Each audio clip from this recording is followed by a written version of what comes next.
What's up, everyone?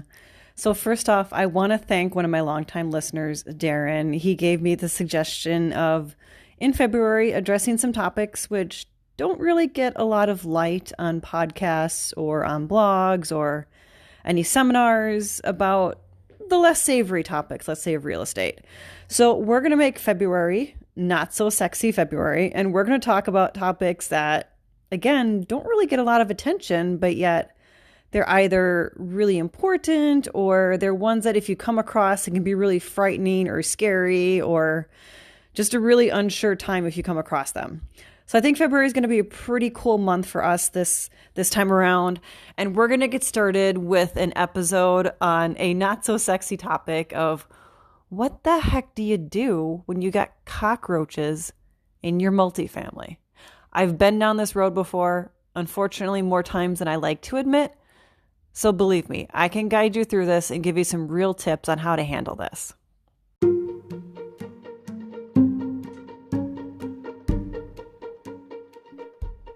Building a real estate portfolio is as much about buying properties as being a de facto entrepreneur. I'm Karina Ufinger. I'm a multi-property investor, rental management company CEO, and also a landlord coach. I'm going to show you the systems and knowledge you need to thrive as a real estate entrepreneur.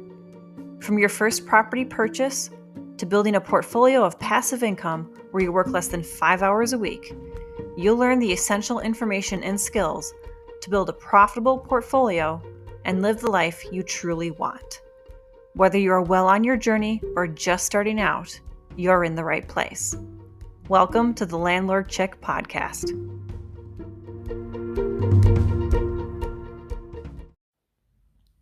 I think cockroaches is the best topic to start out not so sexy February with, because it's definitely one of the things that I hardly ever see talked about anywhere. There's no pro out there saying like, hey, this is what you do if you get cockroaches. And there's no one telling you what it's like to have cockroaches because I feel like they're embarrassed about it. But here's the thing. You know what? As a rental investor, I've seen these. As a property manager, I've seen these. And I'm not embarrassed by it because I know I didn't necessarily create the situation. So why not talk about it and be open and honest about it so that other people know how to handle it? So like I said in the intro, I've seen this more times than I care to admit, just from the perspective of I feel like, gosh darn it, why do I have so much experience in this? It's sort of like, why do I have to be the Grim Reaper of tenants? In a previous podcast, I said I think I'm on my 5th death of a tenant. So I'm like, really? Why do I need to have this much experience with this? But anyway, let's start with a general discussion about cockroaches. We all know they're disgusting. We all know they can live through apparently a nuclear blast or something, and they're going to outlive all of us on this freaking earth. But what do we know about cockroaches in regards to where they like to go? Well, cockroaches like to go to places that they can find food. Now, generally speaking, you're not going to instantaneously have a cockroach infestation if you leave a pizza out on the countertop overnight. It takes a lot more than that. And there's often certain things that will attract cockroaches quicker or to a higher degree than some other things. For instance, that piece of pizza on the counter, that same piece of pizza is not likely going to create an infestation if that's the only thing in the unit. But on a different level, if perhaps you have a tenant who leaves a soiled baby diaper around, and maybe it's 2 or 3 of them, that's something that's going to more quickly grow an infestation in the unit than 2 pieces of pizza left out on the countertop for the same amount of time. So cockroaches are attracted to more disgusting things.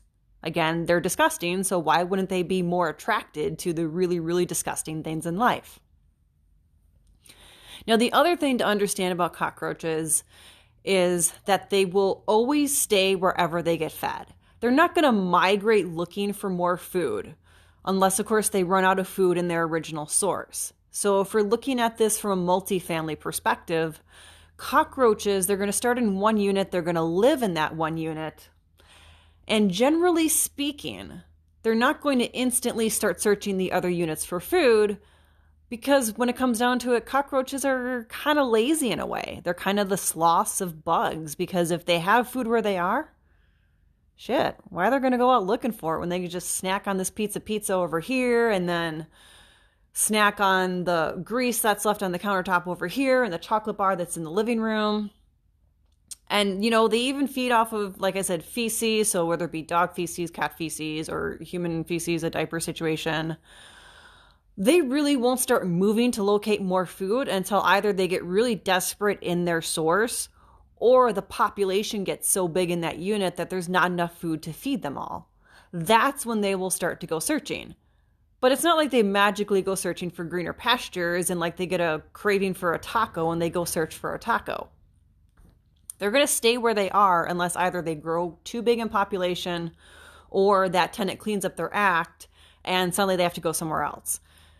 In most circumstances, I'll tell you from experience, when they start migrating to the other units, it's not usually because the tenant cleans up their act. It's usually because the population grows to the point that it needs to find additional food throughout the building, which is kind of disgusting.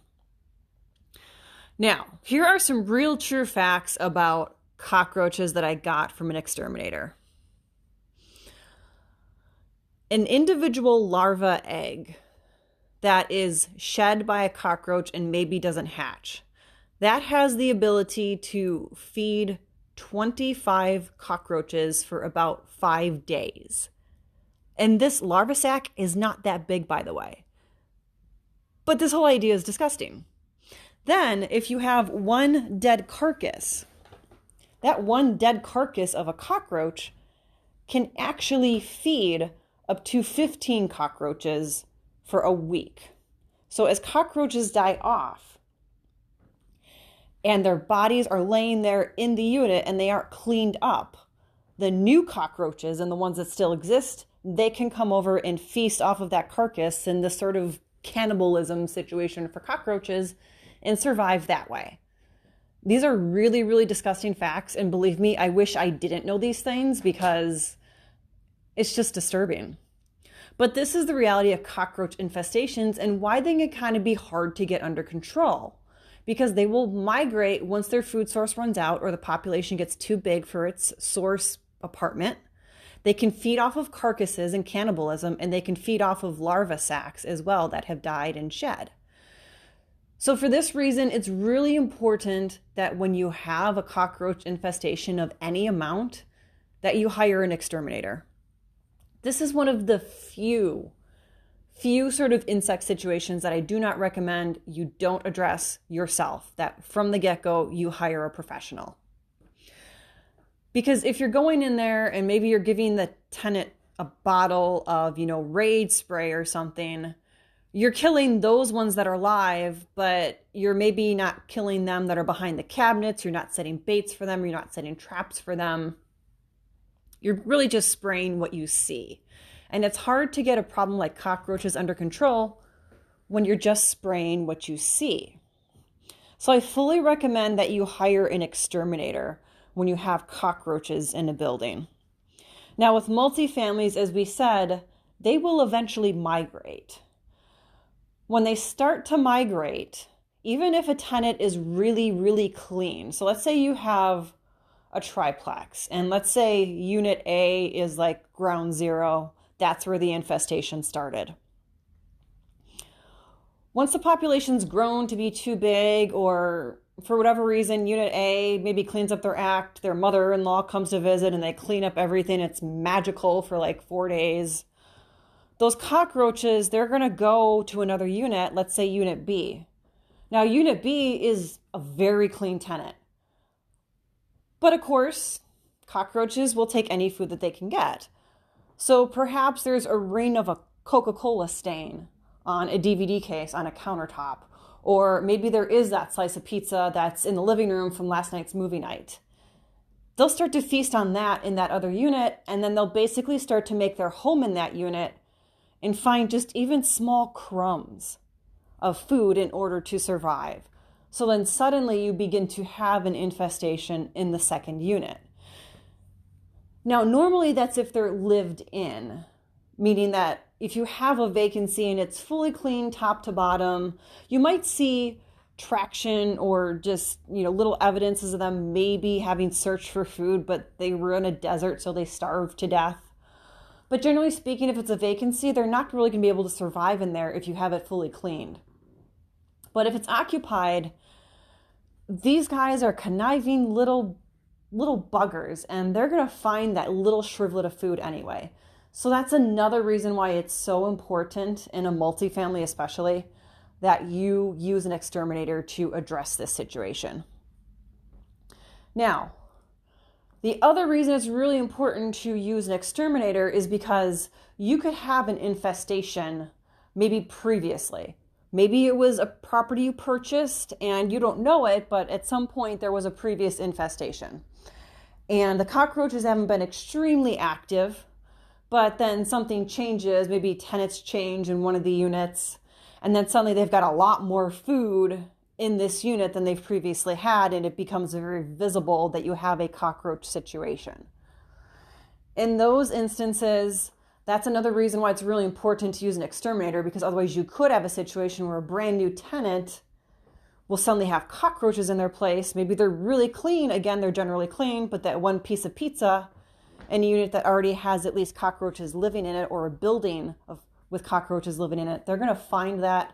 They're going to hone it out, and they're going to start eating that. Now, there can be a point where an infestation can get to the extreme where the best course of action is to fumigate the house and have it completely clean from top to bottom. That absolutely can happen. And this gets more common when you have, I guess, what I would call breakthrough or resurgence of infestations. So if you've priorly had one, and maybe it wasn't professionally treated, so maybe it wasn't fully extinguished, and it comes back again, when it comes back, it's likely to be slightly stronger than it was the first time. And you can see how kind of easily in that situation, you might get to the point where you have a very big infestation. Another way you can get a big infestation is obviously just the passage of time. If you have tenants who maybe had a really good clean unit when you inspected it, let's say 6 months ago, but then 8 months later, at the beginning of the year, but then like 8 months later, you go in there and it's dirty. During that 8 months, again, depending on the prevalence of food and like how long they've had these food sources in the unit, you could easily have a situation within 6 to 8 months where you need a fumigator. Now, fumigating a place, it really is sort of the worst case scenario, but it's also the best approach when your infestation gets to a certain point. I want to go back into one of my examples. So about 2 years ago, I had one of my own duplexes where the upper tenant was a good tenant, but then stuff happened in their life where basically they went through a very strong phase of depression. I did an inspection in their unit probably shortly before their depression phase started.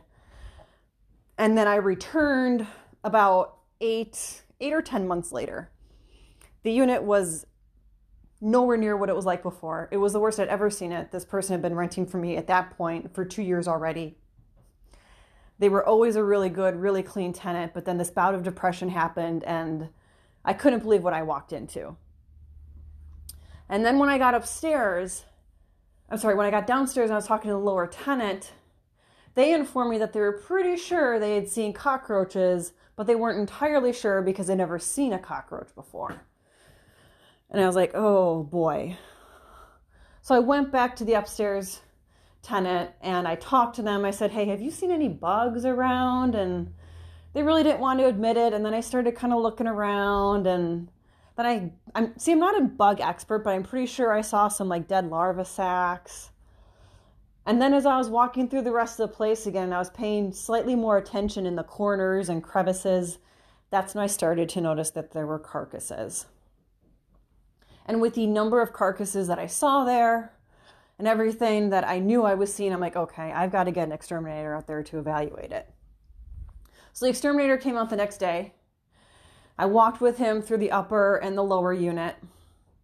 And we got outside. He said, the upper unit is so bad. The whole building is completely infested. And he said they've been staying in the upper unit because they've had good food sources, but now the population is to the point that even the mess in there cannot sustain the population. So now we need to start migrating for more food.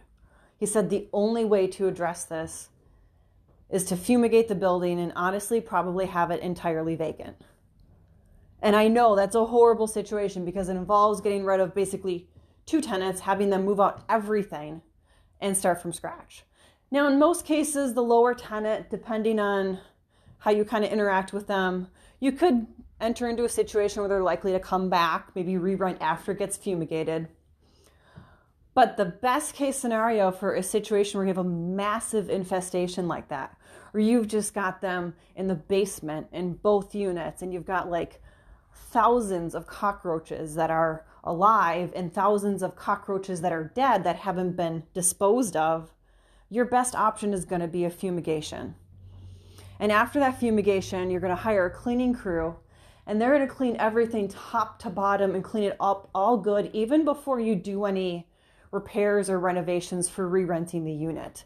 The reason you want to do that is because in the event that 1 or 2 cockroaches survive, or maybe a sac hatches after the fumigation, in most cases, like 99% of the time, the sacs will die during a fumigation as well. But on the off chance that they don't, you want to have that unit so clean that they can't find very much food and that the ones that did survive are going to die off fairly quickly. So you want to get it fumigated after it's vacated. You want to get it cleaned top to bottom thoroughly, and then do any of the repair renovations that you need to re-rent the units. That's going to be the best case scenario for removing a massive infestation. And I know this sucks. I know it's really unfortunate. No one wants to get rid of 2 tenants. Even if one is at fault and the other one isn't, no one really wants to do that. But unless, of course, you want to keep band-aiding the problem and having a situation where the other tenant, who's not the offender, is seeing cockroaches, which, by the way, they're likely not going to stick around very long. They're likely going to think, you know what, I don't want to live with cockroaches. I'm going to move on anyway. So it's really in your best interest in any multifamily situation, when the infestation gets to a certain point, it is really in your best case scenario, at least with small multifamily, so duplexes, triplexes, that you have the building vacated, you fumigate it, you clean everything top to bottom, and just basically start from scratch. You can always have incentives for getting back the tenants that were not the offenders, that were your really good tenants, to entice them to move back into the unit after it's fumigated and cleaned, so that then they don't have to necessarily find a new place and you don't necessarily have to find a new place or a new tenant to rent to, because we all know that's not exactly the funnest thing to do. But it is so crucial that with cockroach infestations, you get it evaluated by a professional, that you, whether or not it ends up being a fumigation situation or not, I highly, highly recommend that you remove the offender tenant under any circumstance. Doesn't matter if it's small or large, I highly recommend you remove the offending tenant, because chances are this isn't going to be just a one-time occurrence with them. It's one of those things also that I don't know if you want to run the risk of it just being a one-time occurrence. It's kind of like rolling the dice, because if it happens a second time, the infestation is going to come back stronger than it was before. Or you're going to possibly lose a tenant that before would have been sort of forgiving or understandable about the situation, but now the second time around, they're not so much. The other thing that some landlords like to do is to prevent spreading the word about cockroaches. They sometimes don't treat other units. This is my suggestion with that. Once you have a situation where they're likely to have started migrating to other units, if you don't want to be completely forthcoming, there are some ways to kind of ease around this depending on the structure of the building or some of its interior things. You could say that you're treating for carpenter ants. You could say that you're doing preventative bug treatment.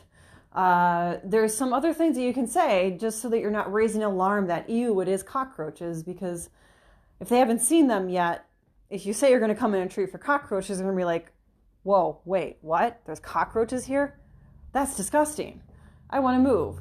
So if your infestation isn't too bad and you just want to be precautious and treat the other units, you can say you're treating for a specific other type of bug, one that's not necessarily considered a disgusting nuisance, but is just a general nuisance. Or you can just label it as a preventative treatment program with various baits and traps. That's the way I've worded it times to other tenants in a building when we've been doing baiting and trapping in other units when the infestation hasn't been that big, but it's been obviously to the point that it warrants going to the other units, but it's not to the point of fumigation. So I hope this took away some of your fears, concerns, or just questions about what the heck do you do with a cockroach infestation. I think it's a great way to start out our not so sexy February topics. And it's going to be kind of hard to, I think, top this one, because this is certainly one of the things that I have never seen talked about, I think, on any blog, podcast, YouTube video. It's just not something investors like to admit that they have. But you know what? It's a reality of investing. It's one of those things that I kind of feel like if you don't actually have cockroaches in a unit by the end of your 30-some career in investing, you got to consider yourself really, really lucky, and you probably should have been buying lottery tickets along the way. But I don't condone buying lottery tickets, so don't go out and do that, by the way. Anyway, I hope you guys have a great rest of the week, and I will talk to you next time.